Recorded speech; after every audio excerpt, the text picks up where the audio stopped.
আসসালামু আলাইকুম।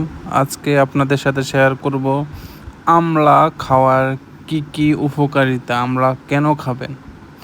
আসলে আমলা হচ্ছে এটি একটি টক জাতীয় ফল, এমনকি মিষ্টি জাতীয় ফল। এই টক ফলে আপেলের চেয়েও অনেক বেশি পরিমাণে প্রোটিন, আয়রন ও ক্যালসিয়াম পাওয়া যায়।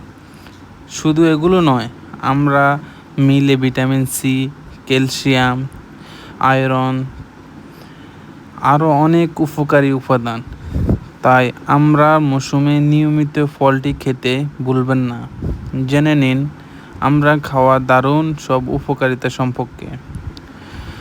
দাঁতের মাড়ি ফুলে যাওয়া, দাঁতের গোড়া থেকে রক্ত পড়ার মতো সমস্যা প্রতিরোধ আমড়া ভূমিকা অন্যরকম। আমরা প্রচুর ভিটামিন সি থাকে।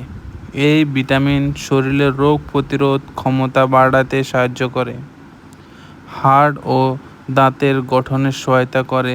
আমরা থাকা ক্যালসিয়াম ও ভিটামিন সি, এছাড়া ভিটামিন সি ত্বক সুস্থ রেখে বয়সের চাপ ও কমায়।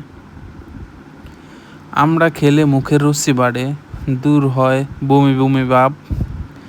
আয়রন শরীরের জন্য অপরিহার্য একটি অত্যাবশ্যক মাইক্রোনিউট্রিয়েন্টস ও রক্তলতা এবং অন্যান্য রক্তের সমস্যা প্রতিরোধ করে।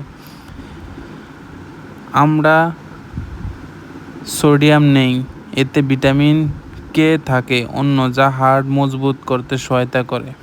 গবেষণা দেখা গেছে আমরা কপার থাকে, যা হাড় ও শরীরের জন্য উপকারী।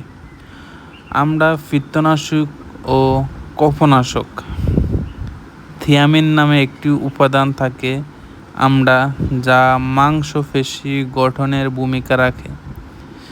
এই উপাদানের ঘাটতি হলে পেশি দুর্বল হওয়া বেশ কিছু সমস্যা দেখা যায়। দেখতে পাচ্ছেন আপনাদের সাথে শেয়ার করছি আমরা কি কি উপাদান আছে, কি কি খেলে কি কি সমস্যা হবে, কি কি ভিটামিন পাওয়া যাবে। এটাই আমরার উপাদান। আমাদের সাথে থাকবেন, চ্যানেলটা সাবস্ক্রাইব করবেন আরও নতুন নতুন ভিডিও পেতে। Thank you everyone.